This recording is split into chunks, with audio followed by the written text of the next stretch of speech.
My friend Ryan is always bugging me to go hiking with him. He says that not only is it great exercise, but you get to see some amazing sights. He went on a hike last month to some incredible waterfalls, and he wants me to go with him this weekend. I haven't hit the trails in a while, so to get me psyched up, he emailed me a graph of the hike as he did it last time. It shows how much exertion he put out. That is, how much elevation he gained over the period of time he hiked. Here's the graph. It looks like it took him about 2 hours to reach the waterfall. He said it's a nice place to catch your breath.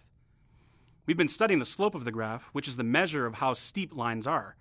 By figuring out the slope of this line, I'm going to try to figure out how steep the hike is. If I pick 2 points in the graph, like this one in the middle, 60, 900, and this one near the bottom, 15, 450, I can figure out the rise and run. Rise is the difference in the y values, so it's 900 minus 450, or 450. Run is the difference in the x values, so the run is 60 minus 15, or 45. The slope is rise over run, so I have 450 over 45, which simplifies to 10. So I think that means the slope was 10. Then there's a flat part of the graph where it looks like he rested for about a half hour. Probably stopped for lunch. To get down, I think he must have jogged some of the way back because it took him so much less time to come down, only about 30 minutes. I showed the graph to my friend Emma, and she came up with a different interpretation of what Ryan did. She agreed that he climbed uphill for 2 hours and the slope was 10.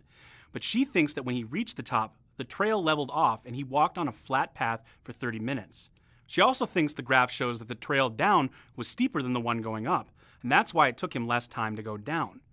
To calculate the slope for the trail down, she took 2 points on the downward line, 165, 900, and 180, 300, and applied the slope formula to calculate the slope. 180 minus 165 over 300 minus 900. That's 15 over negative 600. And she came up with negative 1 over 40. But I don't know, that doesn't really seem right to me. Shouldn't the downhill slope be a bigger number? I think my interpretation of the graph is probably right. What do you think? What was the most likely scenario for Ryan's hike?